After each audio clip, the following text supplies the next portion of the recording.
അപ്പോൾ കണ്ടില്ലേ, ഇന്ന് ഡ്യൂട്ടിയും കഴിഞ്ഞ് വരുമ്പോൾ ഓണസദ്യ വാങ്ങിയതാ റൂമിലേക്ക് കഴിക്കുക. പക്ഷെങ്കിൽ പണിപാളി, ഇല കീറി, ഫുള്ള് കീറിയ ഇലയാണ് കിട്ടിയത്.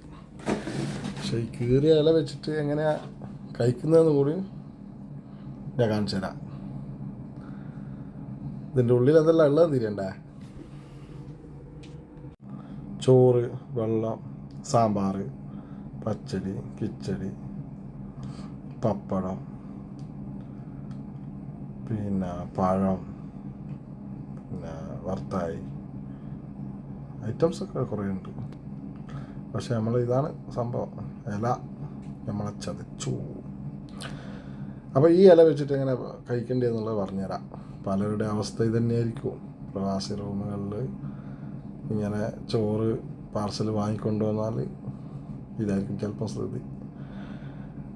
അപ്പോൾ ഇപ്പോൾ ഡബ്ബയിലുള്ളത് അത് ഇലയിലേക്ക് മാറ്റണം. ഒരു ഭാഗം മാത്രമേ ഇല കയറിയിട്ടുള്ളൂ.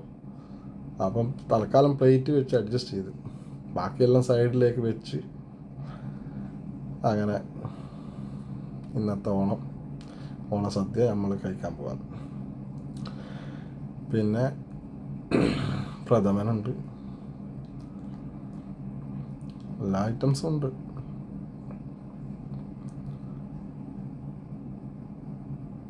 അടുത്തത് പ്രഥമൻ കഴിക്കണം. പപ്പടം, പഴം, എല്ലാ സ്ഥലത്തും ചെറുപഴം ഉണ്ടാവുക. ഇത് നമുക്ക് നേന്ത്രപ്പഴം കിട്ടി. അപ്പോൾ പപ്പടം എടുത്ത് വെക്കുക, എടുത്തിട്ട് പ്രഥമനിൽ ഇടുക.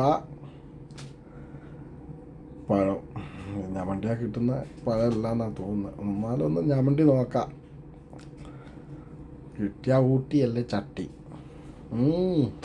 പാറക്കല്ല് പോലത്തെ പഴം കിട്ടിയ അത് നമ്മൾ അഡ്ജസ്റ്റ് ചെയ്ത് പഴം വേറെ കഴിച്ച് പ്രഥമൻ വേറെ കഴിച്ച് അങ്ങനെ നമ്മളെല്ലാം കഴിച്ചു.